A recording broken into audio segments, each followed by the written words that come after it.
This is Dennis Ramundi with the Coffee League, thecoffeeleague.com with Omar Maagaard, Hossein, originally from the great city of Copenhagen, Denmark, now living in New York City, a barista, quite an accomplished barista.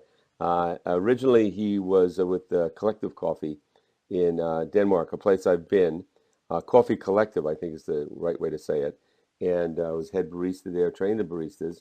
And probably, if you ask anybody in Denmark where the top cafe is, and there are many, many great ones, most people will say the Coffee Collective. Now in New York, welcome to New York, and welcome on to our podcast here to talk about coffee. Thanks.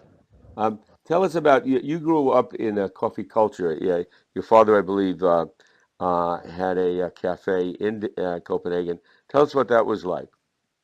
Well, it was after a 1 year spell in Germany actually, Hmm.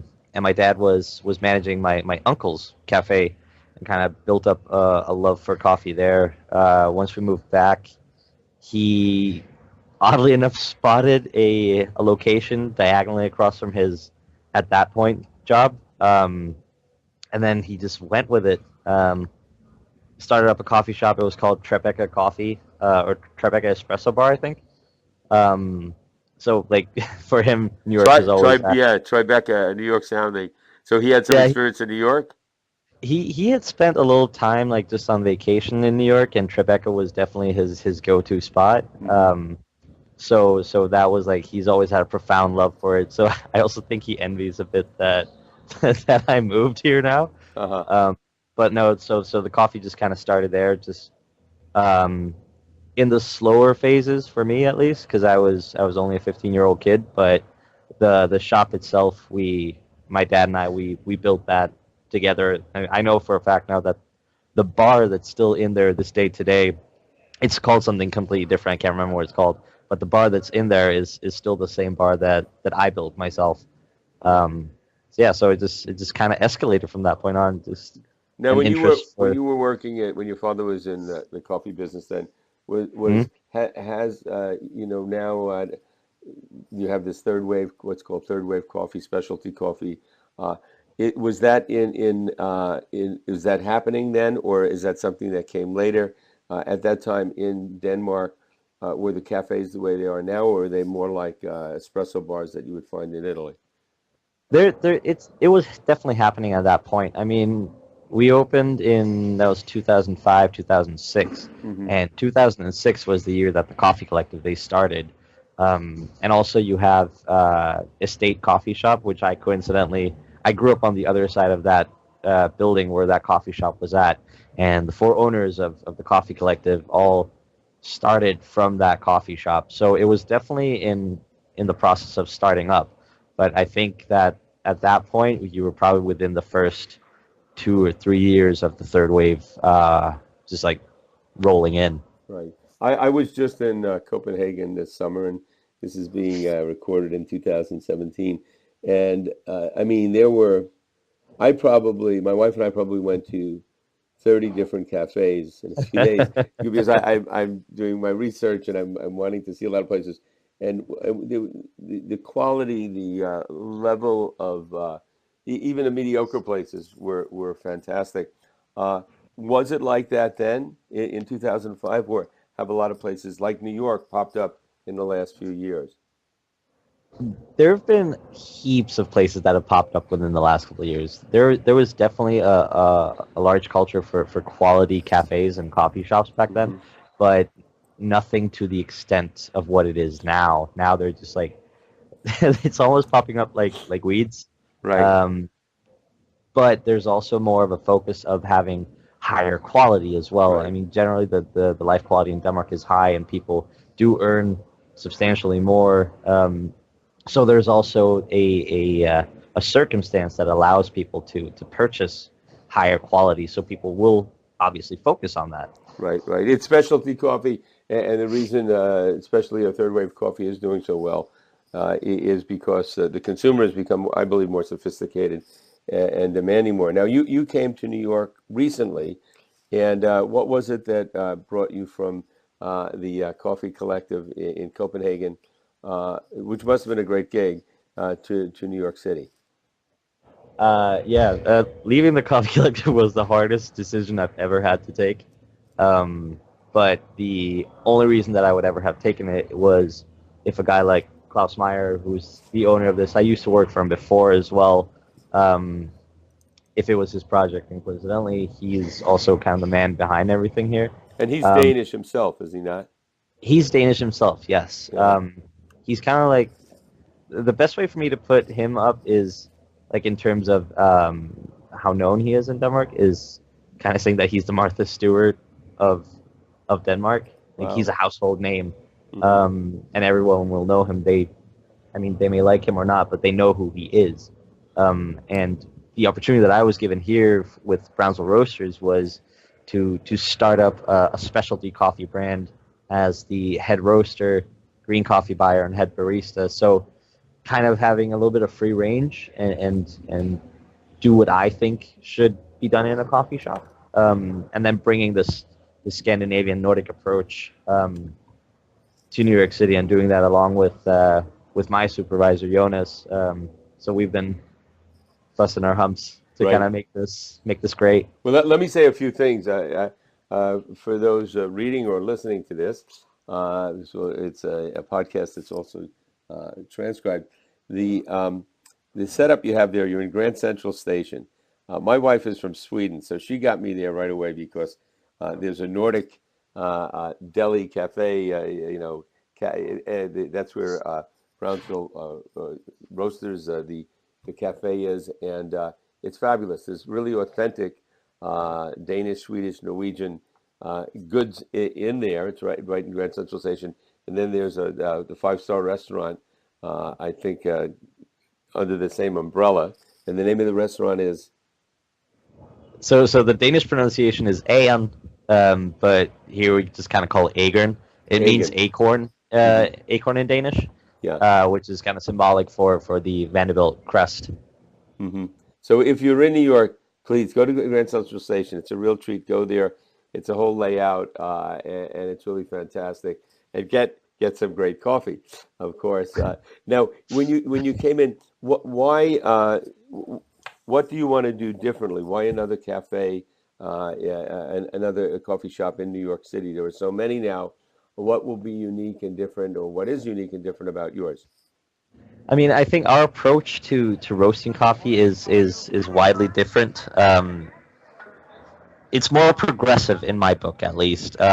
You do see a lot of places doing light roasted coffees, but in my opinion, the way that we're doing it, it's kind of taking a little bit to an extreme. So we do have a lot of feedback, which is this genuine surprise in terms of what it is that we have to offer. A lot of people are just like baffled by the fact that the coffee is juicy and salivating, and that it tastes like Meyer lemons. So that for me is the point of opening something new, because I feel that we have something that's different, and it's also it's genuine in the perspective that I am Danish, and the training of coffee that I've received for the past many years has been of Nordic coffee, and in my opinion, where the root of third wave coffee is from. Let's talk about that a bit. And I spent a couple of months in Sweden. I was also in Copenhagen and Oslo recently. And yeah, the quality of coffee is quite significantly. There's great coffee all over the States, but there it's hard to find bad coffee in the Nordic countries. And it seems like in terms of third wave coffee, lighter roast, they're ahead of the curve. So talk to us a little bit about lighter roast. Is that something that's been in Scandinavia or in the Nordic countries for a long time? And when you came to the States, was there and is there a significant difference, or is it all becoming more Nordic now? I mean, if you look at Denmark as, or just the Scandinavian countries, coffee wise, that entire wave, I want to say that it started at about like 2002, 3 ish. Hmm. Um, and then that kind of like spawned the entire ideology. You're looking at people like Tim Wendelboe, Estate Coffee back then, and the Coffee Collective, Kopi Coffee in Helsingborg, obviously. They kind of rolled this entire plan out. So now, generally, what you will find is just a majority of places having light roasted coffees, because that's where the trend is going towards. And if you think quality coffee in Denmark, you will usually say that it's a light roasted coffee. Now, you will definitely also find the people who like the dark roast, and there's absolutely nothing wrong with that either. But there is a wider spread in terms of light roasted coffees, and a larger trend for that. And if you turn it to the States, that for me was probably the most terrifying and interesting and like just awe experience. You definitely find some awesome places that do light roasted coffees. Places like Counterculture, Heart Roasters, who are definitely idols of mine as well. I'm still a dedicated fanboy as well when it comes to coffee. But generally, there is a tendency, at least in New York, to have somewhat of a darker roast. I do feel that Nordic tendencies are kind of grabbing on to New York, at least New York City, but it's also the perfect hub to do it in. But again, you see it in not only in food, you see it in design as well. Right. There are a few coffee shops in New York, and I've seen pictures of places in LA also that are just very Nordic inspired. So I think that's kind of taking over right now, at least for my perception. Mm-hmm. I don't know if it will last. In my opinion, it's probably lasted for the last 3 to 4 years, and it's kind of escalated to now the point that there's a Nordic themed food hall in Grand Central, which is like the center of New York. So yeah. It's very interesting. I've seen that myself. That Nordic influence is more and more. I would imagine over time it'll become so common that it'll be homegrown and not be thought of as Nordic anymore. And you think that the American and well, you're in New York, which is a very sort of in terms of coffee, in terms of food, very advanced, like San Francisco or Portland, Oregon, actually Chicago. As nationwide, there's a lot going on, but you find the consumers in Europe, specifically Denmark, to be more sophisticated in terms of their palate, in terms of their taste, what they're looking for, their demand for high quality. And you don't have to be polite when you answer this. Is that your experience? Because that's my experience, but I want to know what yours is. Yeah. Well, now I've had the pleasure of serving wonderful people out of Grand Central as well.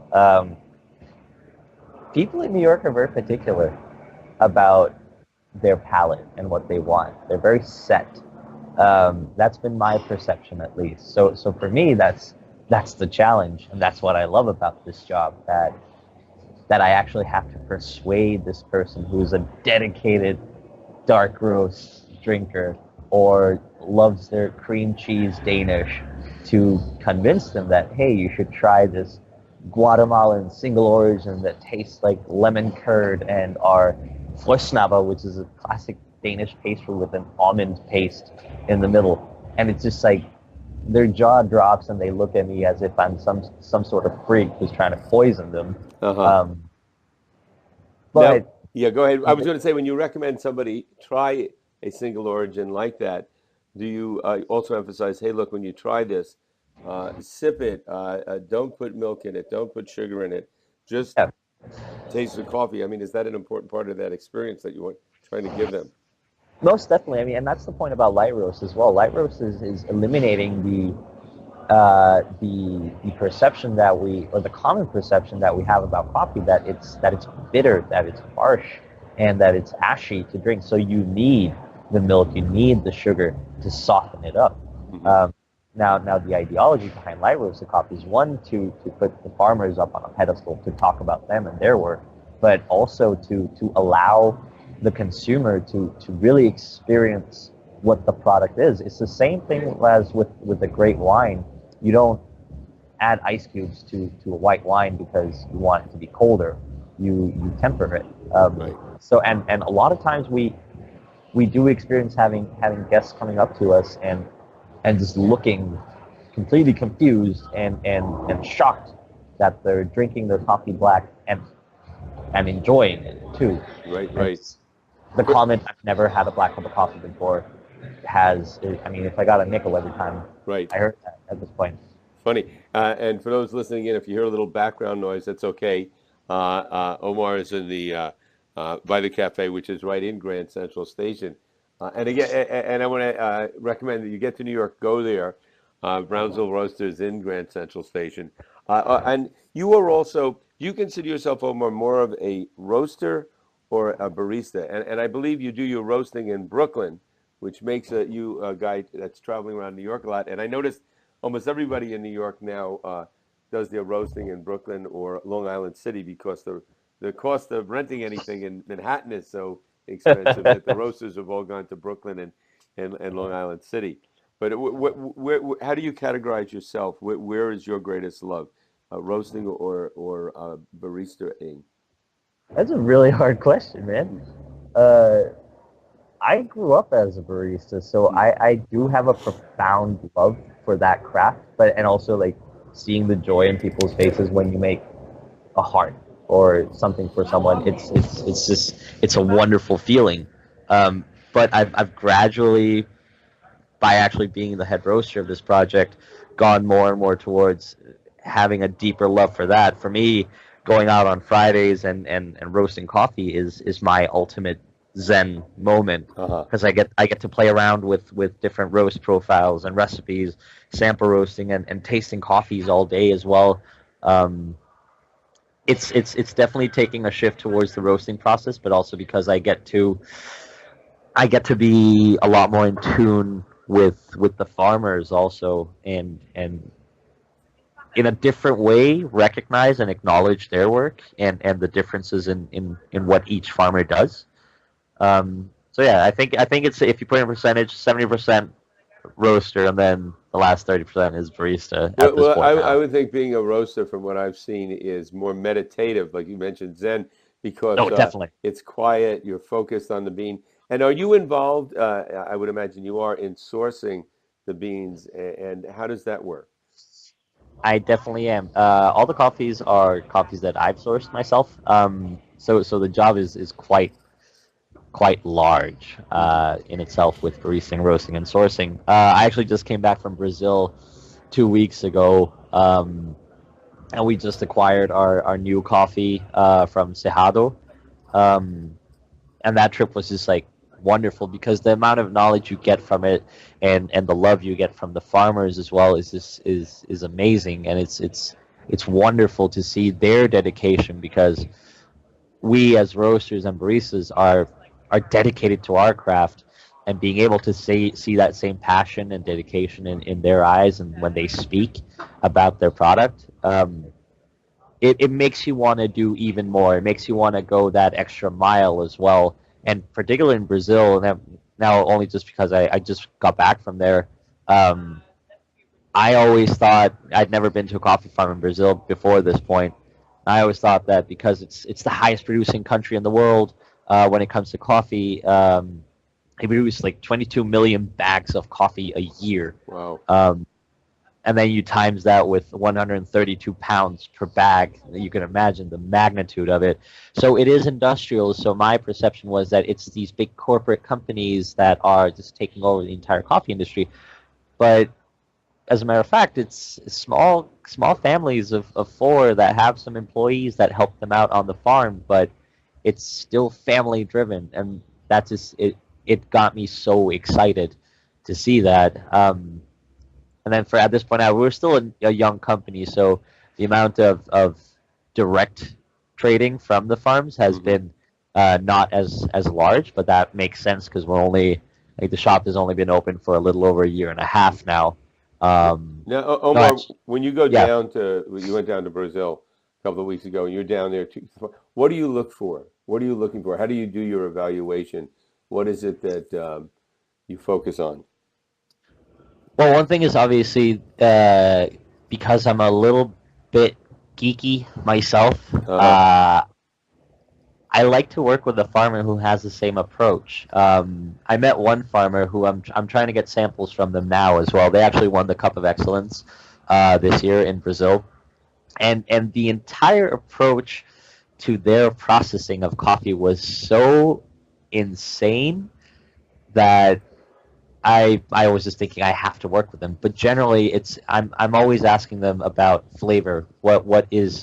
What's the flavor profile that you're looking for? I'm also looking for people who are like, when you can see the passion in their face, that they're actually willing to listen to the roaster's perspective as well. They're obviously the experts when it comes to growing coffee, but if they're in any way willing to listen to my comments and not be stubborn about what it is they have, um, that's something that I appreciate, because then I know that me and said farmer can create a magnificent relationship, and just all based on mutual trust and communication. And that's generally the idea and the ideology of what it is we're trying to do. Now, But if they when you're there, I mean, or do you say, do they grow the coffee bean with the thought, we want to produce these flavors, or do they grow the beans under the best possible conditions, and then after the beans are grown, then they evaluate what flavors they've produced? The latter. Depending on where the coffees grow at, you have different altitudes and Right. soil and, yeah, pH values and all that, all those variables that play into it. So a place like Brazil is generally lower altitude, but when you hear about some farmers using an SL34 variety bean, which is something you commonly find in Kenya, that I find intriguing, because then I'm thinking, okay, it's not going to be a classic Brazil, because the strain of coffee cherry is different. Um, and that's what I like to work with. Obviously, though, when we get coffees in, we want to profile roast them to the to kind of apply the different variables that come with the coffee, and then roast it to an extent that we're honoring the flavor that coffee has to offer. Interesting. One other area I want to get into today, and it is because one of the themes of what we're doing is to look at coffee and coffee culture worldwide. The coffee culture, the cafe culture in Copenhagen compared to New York, and in Europe compared to United States. Big difference. Let's first talk about Copenhagen and New York. In my head, there's a huge difference.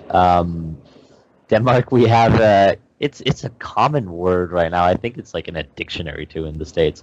But hygge, which is, the best way to translate it is cozy or coziness. Say it It's again. I've heard it many times, but I'd like to hear it again. Yeah. hygge. Okay. Danish is a weird language too, but it's that plays through in pretty much any coffee shop, cafe that you go to in Copenhagen. It's very laid back and it's very chilled. Um, People just like tend to sit down and enjoy that moment. They savor that moment, and they kind of sometimes build up their day towards it, instead of just meeting up for drinks at night. It's going to be, hey, let's meet up for a coffee on this weekend day, and then just hang out for a couple of hours and not worry about anything. It's so much more relaxed. Is Where it similar to a fika, Fika, like in Sweden, or is it somewhat different? it's somewhat similar, yeah, I would say that. I think I'm not. I haven't spent that much time in Sweden, but Uh-huh. I'm pretty sure that it's pretty much the same as well. Right. The way that word was, that Danish word was explained to me, which I won't try pronouncing, was that it's like you throw a log on the fire and you sit around the fire and you have a blanket and it's a group of people and there's a warm, comfortable, sort of happy feeling of contentment. That's how that word was described to me, and That's it very sounds like what you're precise. saying. Yeah.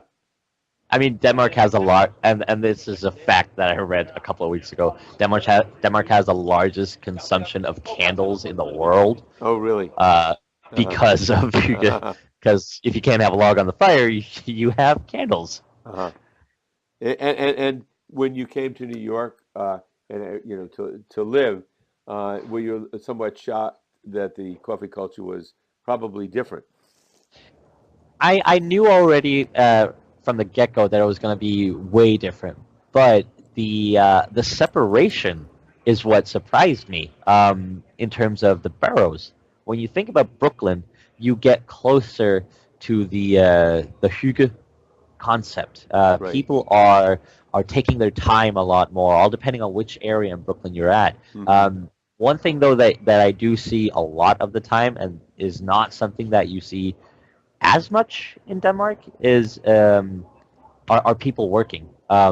People go to coffee shops to work Right. in New York, and you see that everywhere. Even the places that are a little more chilled, you still see at least 5 people on their laptops or in a conference call. If you look at New York City, or Manhattan, sorry, that's fast paced. That's I mean, you don't really see places with that many chairs inside, because if people go in with someone to grab a cup of coffee, they're in there with a business partner, or they're in there with a meeting to discuss something. They're not in there to kind of take a break and chill out and savor that moment. Same thing goes for in here in Grand Central at Brownsville. It's very fast, and having 750,000 people walking through the terminal every day, it makes sense because it is a train station too. So, but like, people are very, very rushed. So the difference is major, but you do see some certain areas where it's a little bit more laid back. Right. Probably a lot more coffee to go in New York than in Copenhagen. Oh yeah, definitely. One last thing I wanted to ask you about, Omar, and that was the Brownsville Community Culinary Center. Yeah, that is definitely one of my favorite things about being a part of this project too. So we donate 25% of our wholesale proceeds to, or wholesale profits to the BCCC. The idea is also for me to help them with their coffee program as well. What they're doing out there is taking pretty much a Danish concept in terms of internships, because the internships out there are paid internships, and giving young people an opportunity to gain knowledge within a craft that they may not have had an opportunity to get knowledge within, and also offering foods that are different, and having a healthy approach to everything. And the wonderful thing about that was the guys who run that were so invested in maintaining the integrity of Brownsville as a community. So for the first 6 months, I think, they went around to community centers, senior centers, and spoke with residents of Brownsville, asking them, like, what do you guys need? We don't want to gentrify your area, and we don't want to move you out, but we want to offer you something that you need. And I definitely feel that that's something we're doing now, and the program itself has been so well received, and I'm happy to be able to give these guys trainings within coffee. My hope is that at some point we'll find 2 or 3 students out there who have this, you don't really know that you have a love for coffee and working with coffee, because it's a weird subject to have a love for. But that we find 2 or 3 students out there who are just fascinated by coffee, and they want to join Brownsville Roasters. And who knows, maybe one day we can help them open their own coffee roastery, or build them up to becoming something big within Brownsville Roasters. That's definitely my hope. Right. That's very well put. I mean, when I go to a cafe, what I always look for first is a barista that looks like they absolutely love what they're doing. And also, finally, I wanted to ask you last question, and that was, Omar, what do you how much coffee do you consume in a day, and what do you drink? Do you drink only single origin? Do you ever have a cappuccino, or do you what are your habits in that regard? I drink way too much coffee. Me too. Go ahead. Yeah.